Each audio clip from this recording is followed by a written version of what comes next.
On this electrifying episode of UTR, we hop in a Chevy Bolt and bolt around the state. You'll see why electric is in, a sports store with more, and a coffee counter that cares in Kalamazoo. Then it's Marshall on the move, a Boyne City bakery, and some Sheboygan mead minders. Get ready to explore Michigan's cool people, places, and things in an awesome EV. Let's catch up. Not online or over text. Let's catch up in a place where time isn't measured in minutes, but in moments. Moments made paddling the day away on a crystal blue waterway.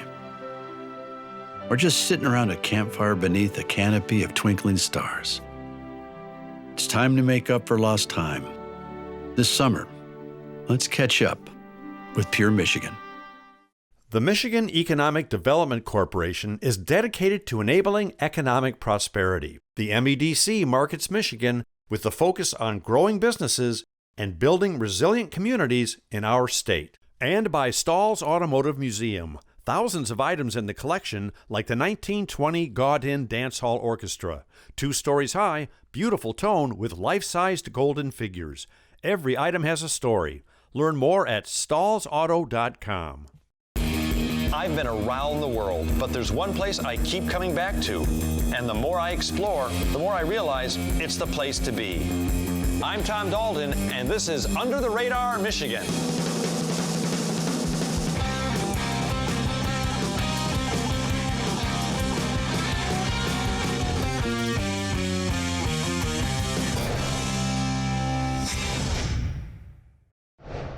Now, we all know it's a good idea to lessen our carbon footprints. So on this episode, UTR went to Consumers E and got a Chevy Bolt. Shocking? Well, I should hope so. It's an electric vehicle. That's right. We've only got one planet. So we're going to be responsible and have a ton of fun all at the same time. Because in an EV, it's hard not to be. We're also going to meet some extraordinary people doing incredible things to help move our great state forward. So fasten your seatbelt and get ready to breathe easy, because this here is UTR's first ever electric adventure. Woohoo!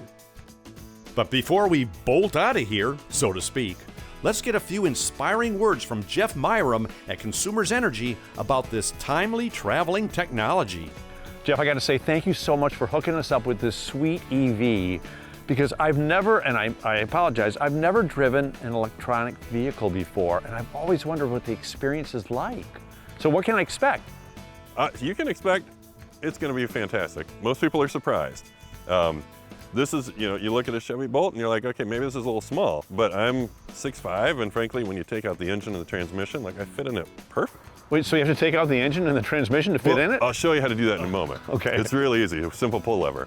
But, but yes, the acceleration is also impressive. So probably shouldn't admit this on camera, but one of the first times I drove it, I actually burned a little rubber, because I went around a corner and I was not expecting the torque from this smaller vehicle. Call the authority. Exactly, watch out.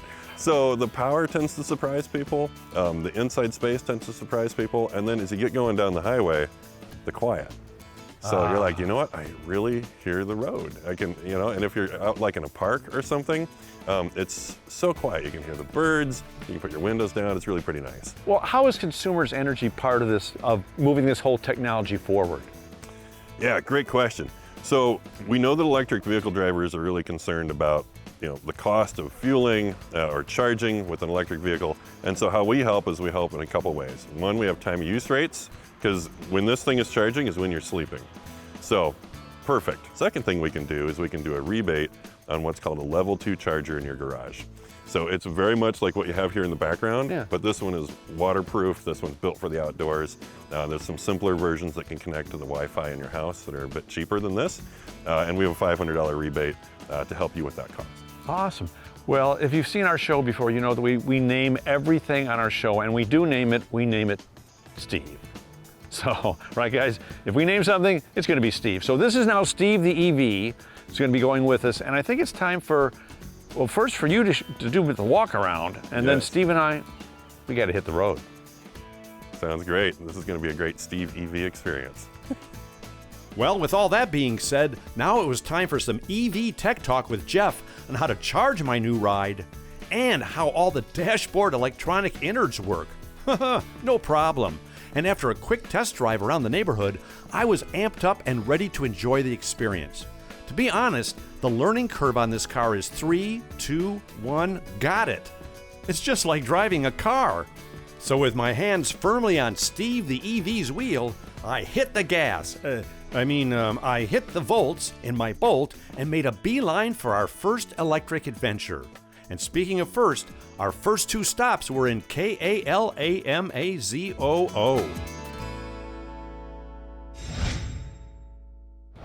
Well, right now we're in one of Michigan's coolest cities, Kalamazoo.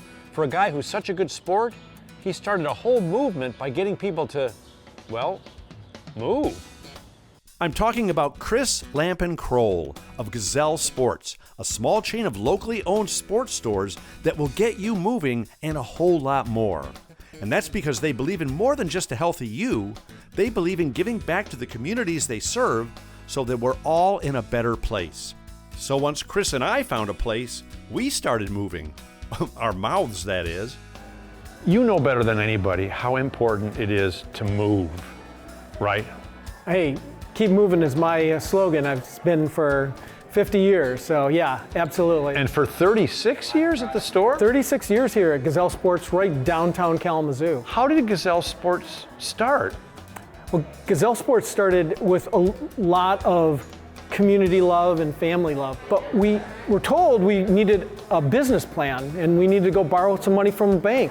And we went to 7 banks and basically had 7 banks say, God, you guys, really great business plan, but you know, we really can't do this kind of a loan to a small business, 2 young guys. Yeah. So we really had to go back to family and friends who helped us with a little capital, but more importantly, they helped us get ready to open our doors in 1985. That's what I love about your story. Well, first of all, in 1985, I had hair, so that you've been doing this a while. And now you've got 5 locations around Michigan.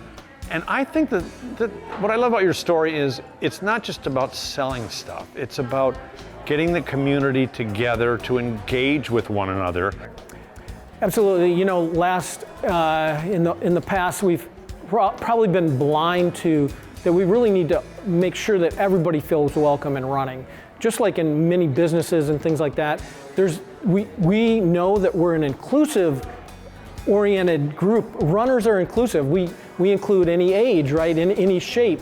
But what we haven't done well is really look at race and say, hey, we want to make sure that you know, black and brown people, indigenous people are included in our running groups or our stores or whatever. And so, you know, we've really tried to reach out, and a small group of people started I'm one of 7 that is on the board of directors for the Running Industry Diversity Coalition, which is a national coalition trying to really help dismantle some of the systemic racism in the running industry, but also make running communities come together and make safe spaces for anybody to run, particularly, you know, our BIPOC friends that are now, people are running more and they're walking more and they're out hiking more. So, you know, whether it's outdoors or running or cycling or kayaking, it's like, you know, Michigan has incredible resources in all of this. It's not like we just want one slice of the population to be doing it.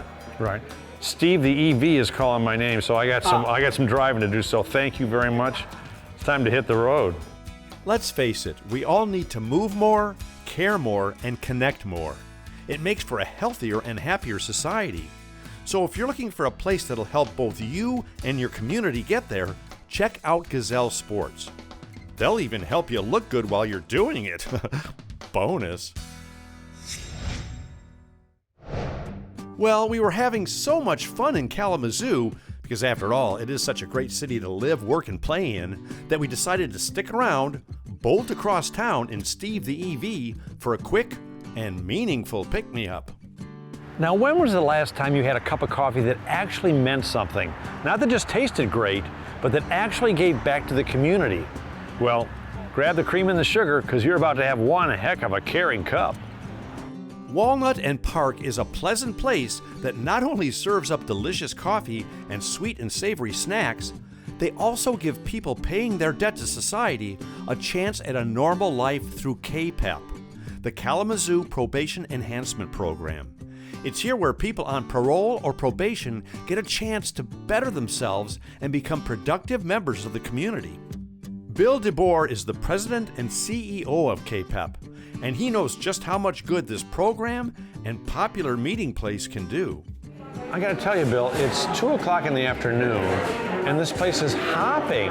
Yeah. It's like it's the neighborhood hangout. It is. Is that by design? It is. When we, when we built this, the vision wasn't to have some sort of drive-through, make a quick buck, but to become part of the neighborhood, a hangout. It provides a great opportunity for our men and women to make connections with the community, give back to the community, and a little bit slower pace that they can learn and grow from there. I mean, this place is so much more than a coffee and sandwich shop. It's actually preparing these people to become a member of society. Right. And you've got an actual curriculum here. I mean, it's not Right. you're not just learning to make coffee and give somebody a fork. Yeah, it's an 8-week program that they complete before they get out and then get hired either by us or by other businesses. Wonderful twist to this place that I love is you actually want turnover. You don't want to keep you want please people hire our people, yeah. But at some point I kept seeing these people go, and then I need help in my kitchens. In we have 5 residential programs, and finally I asked the Department of Corrections, please, can I hire one of my graduates? And she's working in our Muskegon facility today. She's one of our graduates of the hospitality program, and she's doing a great job. Yeah. I mean, truth be told, I've fallen on my face a lot of times in my younger years, and I was lucky enough to have people give me a second chance and help me out. That's why it's so important what you guys are doing. Every town should be doing something like this. Right. And most employers, particularly in West Michigan, there are a number of employers who are actually targeting ex-offenders or returning citizens and saying these are good employees. Some of them don't work out, but some of the general population we hire don't work out. And a lot of them are very smart. They just have had situations that have occurred over the years, and so we're pretty willing to give people second chances.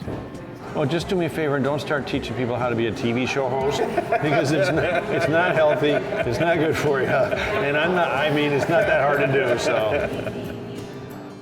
What a great concept, cup of coffee, and way to add a little bit of cream and sugar back into the community. If you're ever in Kalamazoo, stop for a caring cup at the Walnut and Park Cafe. And if you're not, think about doing something similar in your neck of the woods. Who knows? You just might change someone's life. And there's no better feeling than that.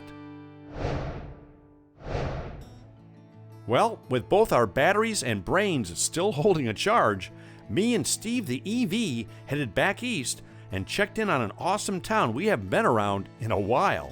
That's right, it was time for an official UTR check back to see what's new for you to see and do. Now, if you've been to Marshall before in south central lower Michigan, you know that it's one of the prettiest, most historic, and most funnest towns around. You'll find great restaurants, shops, fun stops, green spaces, and even a historic tour or two for you to do. It's the kind of city where in only a few minutes you'll find yourself saying, I could totally live here.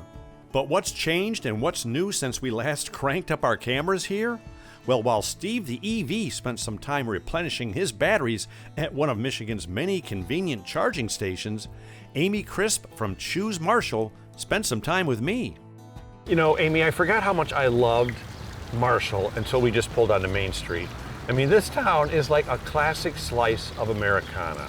The architecture, the history. Yes. It's so pretty, the downtown. So what else is happening now? Marshall has been growing so much in the last couple of years. Some of the exciting things that happened as of September 2020, Marshall became one of the first cities or towns to go live with the Marshall Social District. Alcoholic beverages may be purchased from participating venues or restaurants, and you are able to take them in to-go cups and visit the downtown. We could sit right in this park and have a glass of wine or let the kids run around and then just enjoy the ambiance of the downtown. Tell me about all the new stuff, the businesses. We actually have a new winery in town, which is wonderful. It's family owned. It's called Sage Creek Winery, and they have everything from dries, sweets, desserts, semi-dries. They also have a very popular slushy machine. And that is Talking my language now. Yeah, that's a lot of fun. They're wine slushies? Wine slushies. Whatever, I'll try it. Yes. And we have a gigantic candy store, which is every child's dream.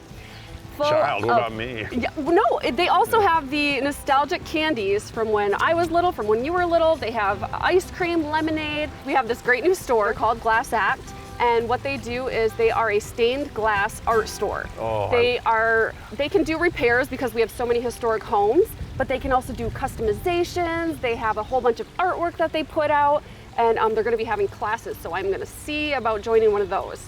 I think Marshall has really grown for families. We have several events happening all the time, kid-friendly, adult-friendly, whatever you want. Well, lucky for us, it's going to take a few minutes to charge up Steve the EV. So why don't you and I go into town and do some more exploring? But why don't we do a throwback to the first time we were here and do some TV magic? Are you ready? On three, 1, 2, 3. I gotta tell you, Marshall was prettier and the people were even friendlier than I remembered. And they're taking great care to preserve their past, all while moving into a fun and fruitful future. So if you're looking for Norman Rockwell in a nutshell, make your way to Marshall. Oh, and if you don't know who Norman Rockwell is, look him up, then come to Marshall. Don't worry, you'll get it. Well, with Steve the EV charged up and ready to rock the roads, it was time to get back in the Bolt, give it a jolt, and head northwest to a Boyne City bakery that was calling my name.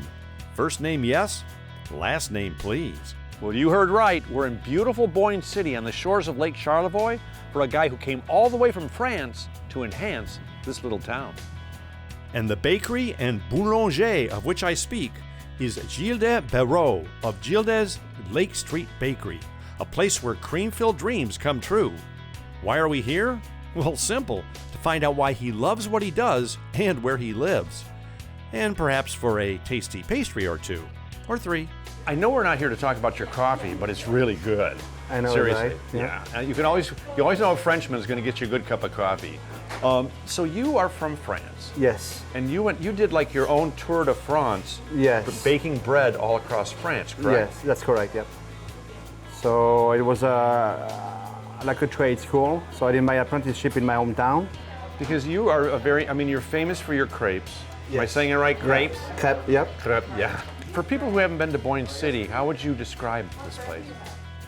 Oh, the best little town in hidden gem, I would say. A hidden gem in northern Michigan. People are very friendly and welcoming. They welcomed us here when we first opened. The town supported us and still does. But you're the bread master. Yeah, well, here we specialize more in croissant. Say that again? The croissant. So that's croissant. Yeah, you Croissant. go. Croissant. Yeah. Croissant. So that's our specialty here, the crepe and the croissant. Because that's how we started. We started at the farmer's market back in 2013. It's an art form. I mean, it's like... Well, it's just like everything else, you got to get used to it. Yeah. So the way I make them like my mother taught me. I make them on a crepe griddle, so we call it a billig in Gaelic. And I grew up making them like, I always say Americans grill burgers. People in Britain make crepes, the same way you guys do burgers, So I grew up making them, so we just spread it out very thin. And our specialty is very thin and crispy. So that's how we start, that's how we do it. And a lot of butter. Well, we are so lucky to have you here in Michigan because, like I said, you could be anywhere in the world with the talent and the passion you have for this. But we got him. Yeah. We're not gonna give Anybody you who up. travels north of on 75, north of I would say Gaylord, it's just beautiful. It's just pure beauty. Yeah, you're in paradise. Yeah, we like it. Even the winter. Well, it was lucky for me that Gilda and I spoke the same language, baked goods, because I ended up loading a substantial selection into Steve the EV. Ow! Oh boy. I'm sure they're fine. You know, we are so fortunate that Gilda decided to make his home, his baked goods, and his future right here in Michigan. Because when it comes to food, we Michiganders know of what we speak and eat. Mmm, yummy.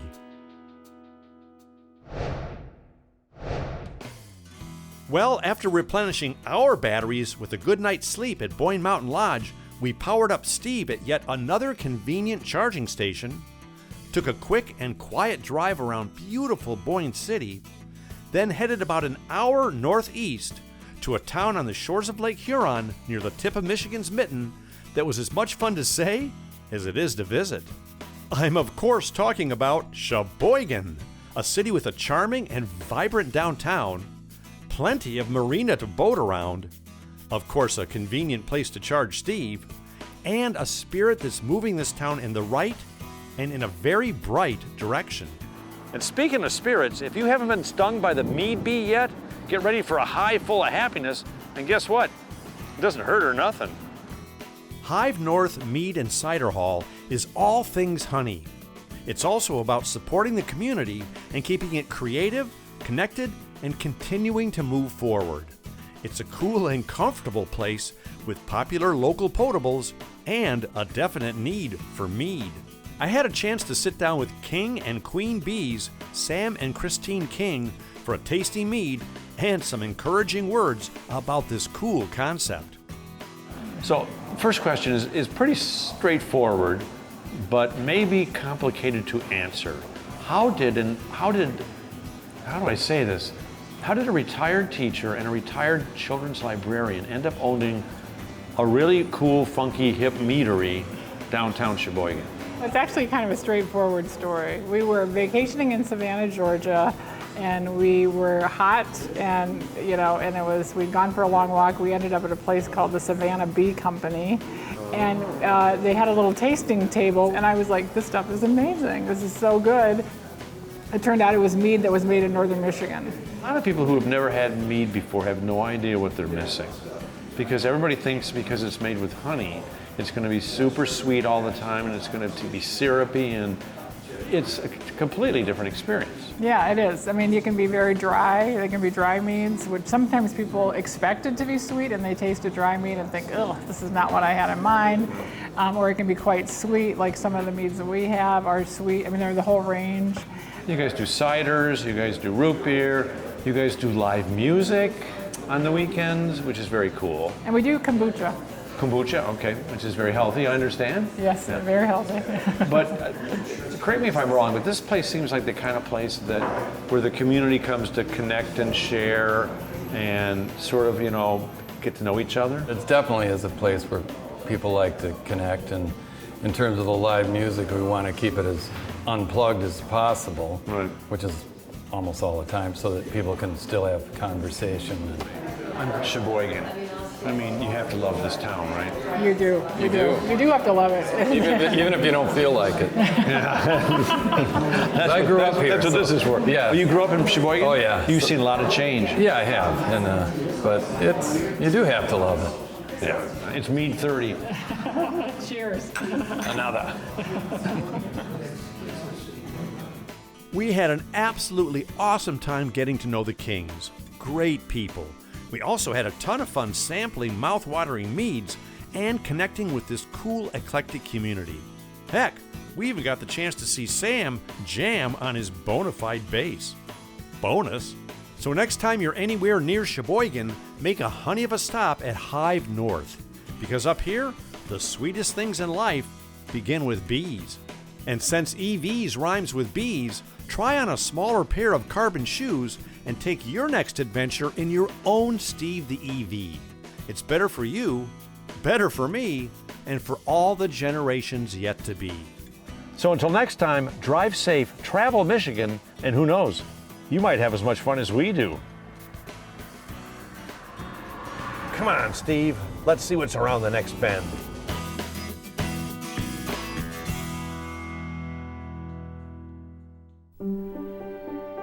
Let's catch up. Not online or over text. Let's catch up in a place where time isn't measured in minutes, but in moments. Moments made paddling the day away on a crystal blue waterway. Or just sitting around a campfire beneath a canopy of twinkling stars. It's time to make up for lost time. This summer, let's catch up with Pure Michigan. The Michigan Economic Development Corporation is dedicated to enabling economic prosperity. The MEDC markets Michigan with the focus on growing businesses and building resilient communities in our state.